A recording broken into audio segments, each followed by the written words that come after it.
ভাই বোনেরা, আশা করি তোমরা সবাই ভালো আছো। আমিও খুব ভালো আছি। আজকে তোমাদের ক্লাস 12-এর প্রথম অধ্যায়ের প্রথম চ্যাপ্টার সত্যাপেক্ষ ও সত্য সারণী নিয়ে চলে এসেছি। তোমরা যারা পার্ট 1-এর ভিডিওটা দেখোনি, অবশ্যই পার্ট 1-এর ভিডিও দেখবে, নাহলে কিন্তু এই ভিডিওটা কিছু বুঝতে পারবে না। তো চলো আজকে শুরু করা যাক সত্যাপেক্ষ ও সত্য সারণী। তো আমরা এখানে দেখতে পাচ্ছি যে সত্যাপেক্ষ বচনের প্রকার, সত্যাপেক্ষণের বচনের প্রকার। সত্যাপেক্ষক বচনকে 5 ভাগে ভাগ করা যায়। কয় ভাগে? 5 ভাগে। কি কি? পাকল্পিক, বৈকল্পিক, সংযৌগিক, দ্বিপাকল্পিক, পাতিকল্পিক বা নিষেধজ্ঞ। তাহলে এই 5 ভাগে সত্যাপেক্ষ বচনকে ভাগ করা যায়। এবার আমি যেইভাবে রোড ম্যাপ করে দিয়েছি, তোমরা এইভাবে খাতায় তুলবে, তাহলে তোমরা অতি সহজে পারবে।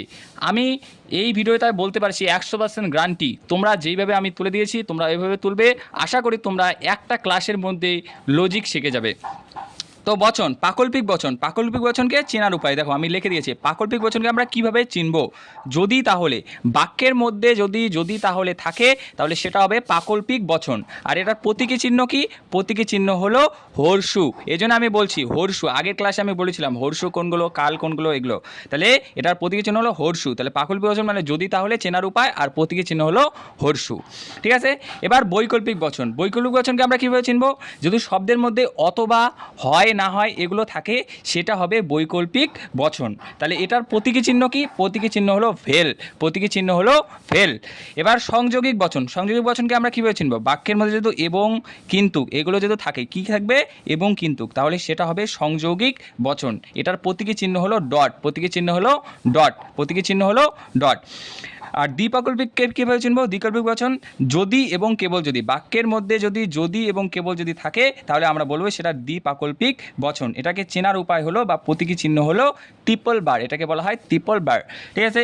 এবার পাতিকল্পিক, এটার অপর নাম হলো কি? নিষেধজ্ঞ। পাতিকল্পিক বা নিষেধজ্ঞ কি? নিষেধজ্ঞ কথার মাধ্যমে তোমরা বুঝতে পারছো, না, নয়, এমন নয়, তাহলে এটার প্রতীকী চিহ্ন হবে কাল, এটার প্রতীকী চিহ্ন হবে কাল। তাহলে তোমরা আশা করি বুঝতে পারলে। এবার আমি এখানে দিয়েছি দেখো পাকল্পিক বচনের সাংকেতিক রূপ, পাকল্পিক বচনের সাংকেতিক রূপ। পরীক্ষায় আসবে যে যদি বৃষ্টি হয় তাহলে কাদা হবে, এটা কি বচন? এটা তো পাকল্পিক বচন। আমরা কীভাবে বুঝলাম? যদি এবং তাহলে। দেখো আমি বলে দিয়েছিলাম পাকল্পিক বচনে কি থাকবে? যদি তাহলে। তাহলে এখানে আছে যদি তাহলে, এটা আমরা বুঝতে পারছি পাকল্পিক বচন। তো পরীক্ষায় 2 নম্বরে আসবে যে এগুলোকে সাংকেতিক রূপে প্রকাশ করো। তাহলে আমরা আগের দিন আরেকটা বলেছিলাম যে দ্বিস্থায়ী সংকেত কি? দ্বিস্থায়ী সংকেত কি? যে সরল বচনের মাঝখানে থাকবে। তাহলে দেখো এগুলো কিন্তু সরল বচন, যে বৃষ্টি হয় এবং কাদা হয়, এগুলো সরল বচন, আর মাঝখানে কি আছে? দ্বিস্থায়ী সংকেত। তাহলে এটা ঠিক আছে। তাহলে আমরা এই যে বৃষ্টি হয়, এটা আমরা একটা সরল বচন, এটাকে পি ধরবো, আর কাদা হবে এটা একটা সরল বচন, মানে কিউ ধরবো। তাহলে আমরা লিখবো এভাবে, ধরা যাক, ধরা যাক বৃষ্টি হয়, বৃষ্টি হয়, এটাকে আমরা দেব পি। কাদা হবে, কাদা হবে, এটাকে দেবো আমরা কিউ। ঠিক আছে। এবার সাংকেতিক রূপ, সাংকেতিক রূপ, সাংকেতিক রূপ কী দেবো? এই যে বৃষ্টি হয়, তাহলে বৃষ্টি হয় মানে কি? বৃষ্টি হয় মানে কি আমরা জানি? পি। বৃষ্টি হয় মানে পি, বৃষ্টি হয় মানে পি। এবার তাহলে আমি কীভাবে বলছি? তাহলে প্রতীকী চিহ্ন কি? প্রতীকী চিহ্ন হলো, তাহলে প্রতীকী চিহ্ন হর্ষু। তাহলে আমরা এখানে বসে দেবো হর্ষু, হর্ষু। তারপরে কি? কাদা হবে কিউ। তাহলে এই যে আমাদের শেষ। তাহলে দেখো এত সহজভাবে, এত সহজভাবে, মানে কি? বৃষ্টি হয়, বৃষ্টি হয় পি ধরলাম, কাদা হবে কিউ ধরলাম। এটার সাংকেতিক রূপ কি? যে বৃষ্টি হয় পি, তাহলেটা আমরা কি? তাহলে আমরা জানি তাহলে মানে হলো হর্ষু, হর্ষু দিলাম, আর কাদা হবে কিউ। তাহলে এটা বোঝা গেল। এবার আমরা বৈকল্পিক বচন, বৈকল্পিক বচনের সাংকেতিক রূপ বলছে দেখো রাম আসবে অথবা শ্যাম আসবে। তাহলে আমরা কীভাবে বুঝবো এটা বৈকল্পিক বচন? কারণ এখানে অথবা আছে, আমি বলেছিলাম এই যে সূত্রের মধ্যে বৈকল্পিক বচনে অথবা, হয় না হয়, তাহলে এখানে অথবা আছে, তার মানে বুঝবো এটা বৈকল্পিক বচনে আছে, বৈকল্পিক বচনে আছে। আর এটার প্রতীকী চিহ্ন কি? প্রতীকী চিহ্ন কিন্তু ভেল, তোমরা ভালো করে দেখে নেবে। তাহলে এখানেও রাম আসবে, রাম আসবে কি? রাম আসবে একটা কি? সরল বচন, তাহলে এটাকে আমরা পি ধরবো। শ্যাম আসবে, এটা একটা সরল বচন, এটাকে আমরা কিউ ধরবো। তাহলে ধরা যাক, আমরা ধরা যাক লিখি, ধরা যাক কি ধরবো? রাম আসবে, রাম আসবে, রাম আসবে, এটা হলো পি। তারপরে কি? শ্যাম আসবে, শ্যাম আসবে, এটাকে আমরা ধরবো কিউ। তারপরে কি দেবো? সাংকেতিক রূপ, সাংকেতিক রূপ। সাংকেতিক রূপ কী দেবো আমরা? সাংকেতিক রূপ দেবো কি, যে রাম আসবে কি, পি ধরছিলাম, তাহলে পি। আর অথবা আমরা কি, অথবা মানে এই যে অথবা থাকলে প্রতীকী চিহ্ন কী হবে? ভেল হবে। কী হবে? ভেল। তাহলে আমরা এখানে দেবো ভেল, আর এখানে কিউ। বাস, তাহলে আশা করি তোমরা বুঝতে পারলে। এবার আমরা তৃতীয় করবো। দেখো, এবার সংযোগিক বচনের সাংকেতিক রূপ। সংযোগিক বচনকে আমরা কীভাবে চিনবো? এখানে বলেছিলাম সংযোগিক বচনে কী থাকবে? বাক্যের মধ্যে এবং কিন্তু। দেখো এখানে কিন্তু আছে রাম আসবে কিন্তু শ্যাম আসবে না, রাম আসবে কিন্তু শ্যাম আসবে না। এই যে কিন্তু আছে, এখানেও দেখো কিন্তু আছে। তাহলে এটার প্রতীকী চিহ্ন কি? ডট। ভালো করে দেখে নেবে, ডট। তাহলে এটা আমরা কি, এই যে রাম আসবে এটা একটা সরল বচন, তাহলে এটা আমরা কি দেবো? এটা পি। তারপরে শ্যাম আসবে না, এটা একটা কি, এটা একটা সরল বচন, এটা কিউ। কিন্তু দেখো এখানে কিন্তু না আছে, না থাকলে আমরা কি বলছিলাম? এই যে না থাকলে এটা কি, না থাকলে এটা পাতিকল্পিক বচন বা কি নিষেধজ্ঞ বচন। তাহলে এটা কি, এটা আমরা এখানে কাল দিয়ে দেবো। কি দেবো?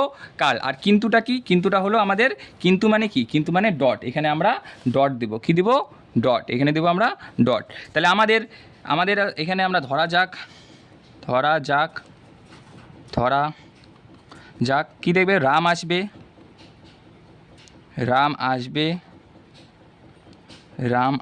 আমরা রাম আসবে এখানে দেবো কি? রাম আসবে পি। তারপরে কি?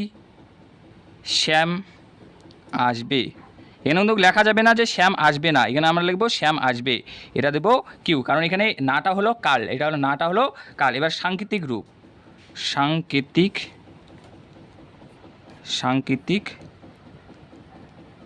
সাংকেতিক রূপ কী দেবো আমরা? রাম আসবে মানে কি? রাম আসবে মানে পি, তারপরে কি আছে? কাল চিহ্ন। এবার এটা তোমরা গোলাবে, এই যে শ্যাম আসবে মানে কিউ লিখে দেবে, কিন্তু না, এখানে কাল চিহ্ন আছে যেহেতু, তাহলে কাল চিহ্নটাকে আমাদের আগে লিখতে হবে।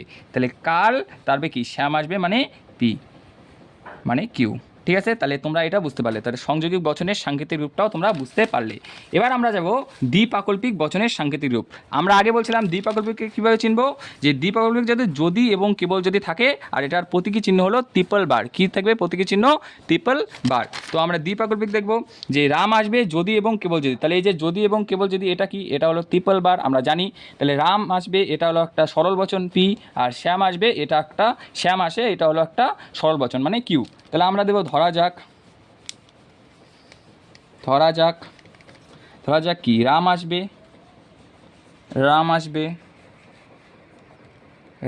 এটাকে আমরা পি ধরবো। তারপরে কি? শ্যাম আসবে, এটাকে আমরা কিউ ধরবো। এটা সাংকেতিক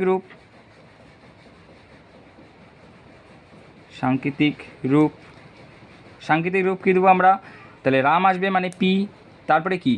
তারপরে হলো এই যে যদি এবং কেবল যদি, তাহলে আমরা ট্রিপল বার, তারপরে কি? শ্যাম আসবে মানে কিউ। এবার আমরা নিষেধজ্ঞ বচনের সাংকেতিক রূপ, মানে বৃষ্টি হয়নি, তাহলে এখানে বৃষ্টি মানে কি? বৃষ্টিটা আছে আমাদের পি, আর হয়নি মানে এটা কাল। তাহলে এটার সাংকেতিক রূপ হবে এইরকম, সাংকেতিক